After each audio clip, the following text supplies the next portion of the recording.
Hello, good evening everyone. My name is Liana and welcome to the night safari and to the creatures of the night presentation. Now, before I start the show, I have a few important messages that I would like to share with all of you. Firstly, take a look at the 3 staircases we have. Staircase number 1, staircase number 2, and staircase number 3. Once the show starts, please remain seated and do not move up or down of these steps. Can we do that? Yes. Awesome. Now, as we all know, we're in the night safari. Most of our animals are nocturnal, which means with any sudden bright lights or flashlight may scare them, startle them, and may even distract them during the show. Therefore, I seek for your cooperation to ensure that your flashes are switched off. Give me a thumbs up, everyone. Awesome. Now, since this is a very important message, I would like to translate into our 3 local languages. First up, my mother tongue. Selamat malam. Selamat malam. Tolong jangan menggunakan flash camera anda. Terima kasih. Now, moving on. Mandarin speaking guests. Do we have any Mandarin speaking guests? 大家晚上好，请不要用闪光灯，好不好？谢谢你们。And last but not least, do we have any Tamil speaking guests? It's okay. I will try to do it also. Okay. Mane vanakkam. Daivu seidu puke padam yenukku poladu flash payan padata dilga mika nandri. Now, after all of that, I still have one last question. Are you ready for the show? Awesome! Now, ladies and gentlemen, boys and girls, the creatures of the night will be on the prowl.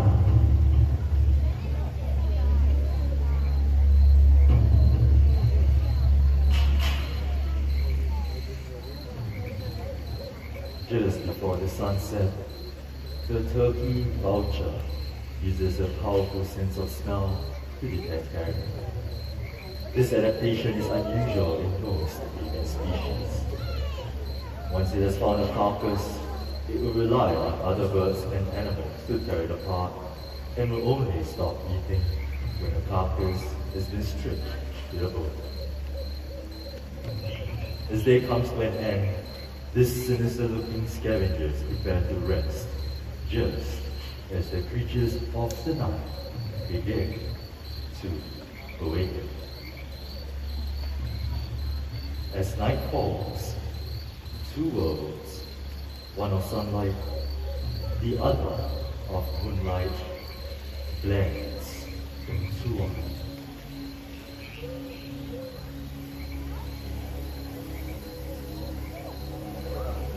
Animals like the white raccoon search for the last bits of food before heading home to sleep. Using his sharp claws, he searches for his favorites: insects, worms, snails, and even the brightest eggs. When satisfied, he will return home to the trees to curl up for the night.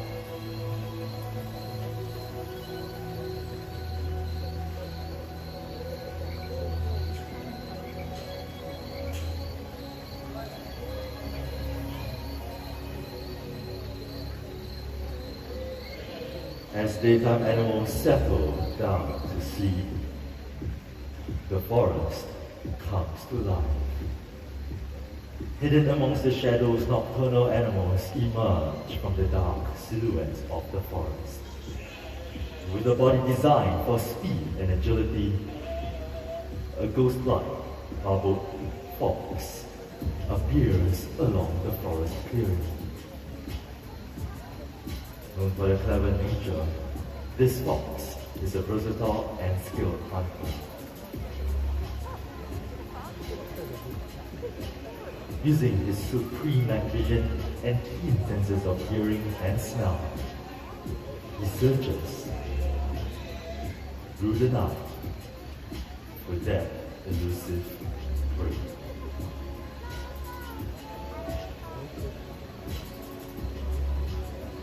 Hunted for sport and for their beautiful fur coat, this amazing animal deserves our protection before they disappear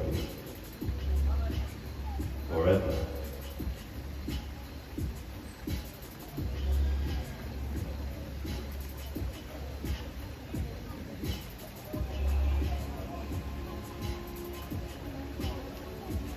Good evening and welcome to the world of the night hunters. I've often been asked, how do nocturnal animals survive? Well, all night creatures have unique adaptations for survival in the forest. For example, the owls. Now joining us right now we have Majin with Rainbow. Rainbow here is a great horned owl. Great horned owls, they can be found in North and South America, in countries like Canada, the United States, and even all the way down south to Brazil. Now let's move on to the middle staircase. Coming down with Liana, we have Oscar. Oscar here is a Eurasian eagle owl. Eurasian eagle owls, like the name suggests, can be found in Europe as well as some parts of Asia. They are known to be one of the largest species of owls you can find anywhere in the world. Now last but very not least, coming down with Ashikin, we have Midnight. Midnight is a Malay fish owl, also known as a buffy fish owl. These owls can be found in Southeast Asia, in countries like Malaysia, Indonesia, Thailand, Vietnam, and even right here in Singapore. Now a show of hands. How many of you will believe me if I say that owls are one of the quietest raptors when it comes to their flight? Anyone? Alright, quite a number of you. But for those of you who don't, Midnight, she's going to show us how quiet her flight can be. For that to happen, please remain seated, keep your flashes switched off, and focus your attention over to Midnight. Whenever you're ready, Midnight.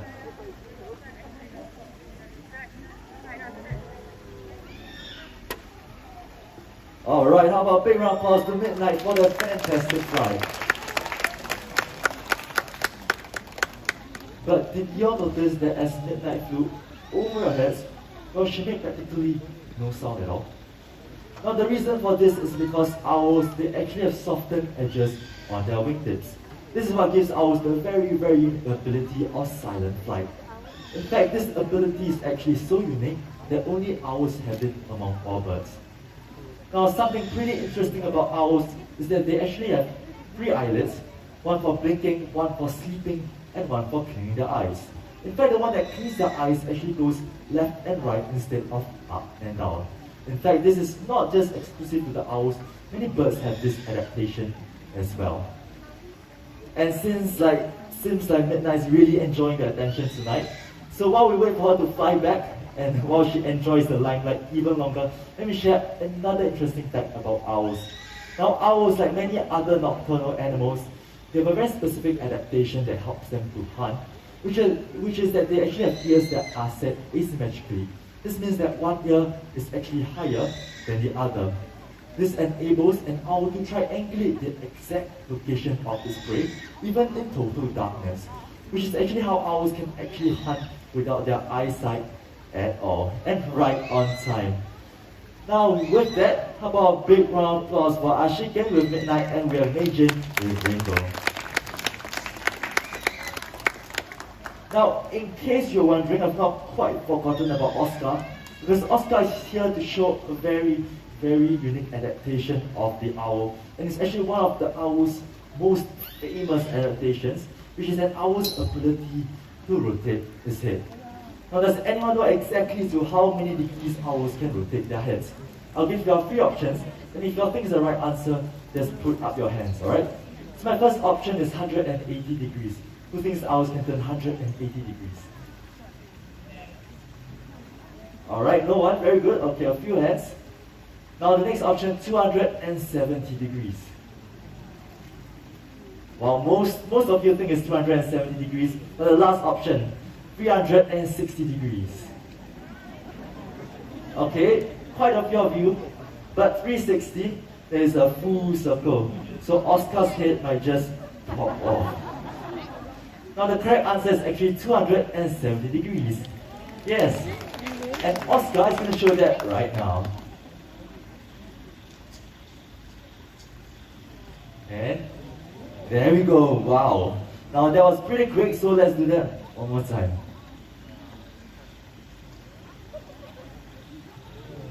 There we go, wow.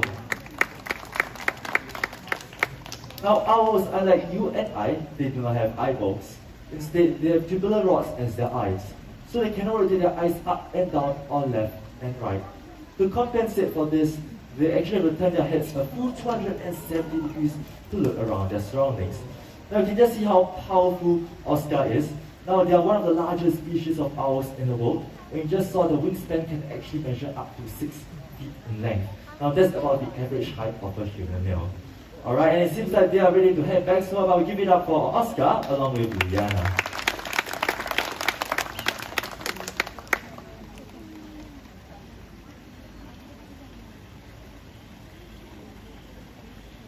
Alright, now creatures of the night, they come in all shapes and sizes. So my next friend joining us on stage, well, he is one of the cutest members of our family. I'm not going to tell you just who he is, but I'll give you some clues. He's very small. He's from the continent of Africa, and he has really huge ears. Now keep your eyes peeled over on the right side of the stage. Joining us shortly will be Foxtrot. Alright, everyone, meet Foxtrot, our fennec fox, along the trainer, Mr. Vitra. Now fennec foxes can be found in the Sahara Desert of Africa, and they have several features to help them survive this hot desert climate. Now first look at those huge ears. Those huge ears actually help them to dissipate excess heat. Now let's see how high Foxtrot can jump. And there we go, you can see just how agile and nimble they can be. In fact, fennec foxes have the ability to leap not just horizontally, but also vertically 1 to 1.2 meters in length.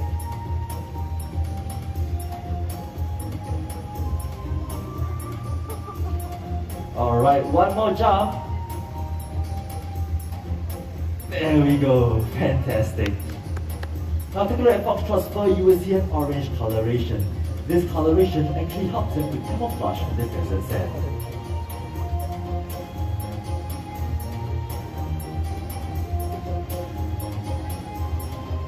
Alright, and off they go. Big round of applause for Foxtrot with Vitra.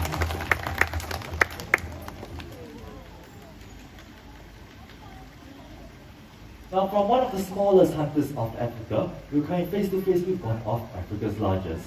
For this, please remain seated and keep your mask on.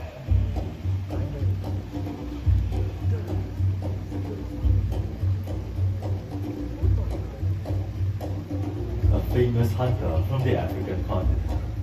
This animal possesses a keen sense of smell, able to detect carcasses from many miles away. The largest of all hyena species, this is the spotted hyena. Spotted hyenas have powerful jaws able to crush bones, even those of elephants. With their excellent digestive systems, they are able to digest their entire prey. This includes the teeth, hooves, horns, and bones. Everyone, meet Shaka, our spotted hyena. Hyenas live in groups called clans, ruled by a single female as the leader.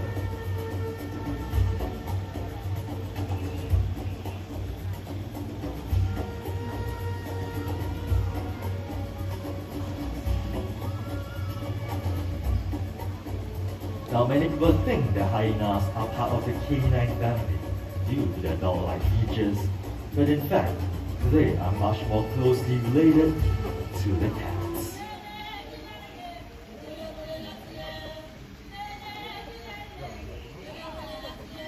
And speaking of cats, coming up from the grasslands of Africa would be our slender-billed serval. Now keep your eyes peeled over in the exhibit. Joining us shortly will be our serval, who goes by the beautiful name of Shami. Now servals, they resemble miniature cheetahs except for a relatively shorter tail. You will understand once you see her. And this is not a serval, this is a human trainer, Ms. Pavitra, setting the stage for the animal that will soon be joining us. Well, one shark is out to look at the spots and stripes on her body. Well, these spots and stripes differ from serval to serval, much like humans and our fingerprints.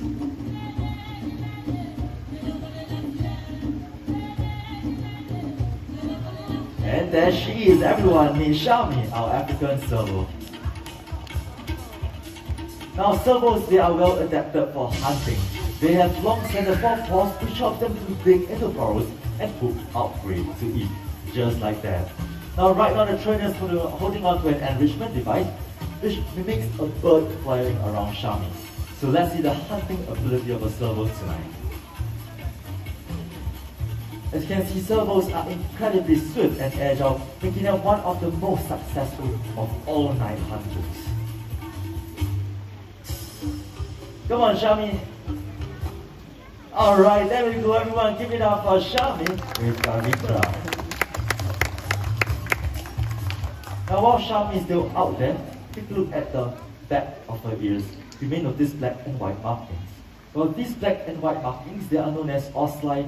And ocelli, they actually deter predators in the wild because they kind of look like eyes in the dark. Now, moving on, as you are touring around the night safari, you will encounter many endangered species. And just like many of the animals that you see on show tonight, well, they are all fighting a losing battle in the wild.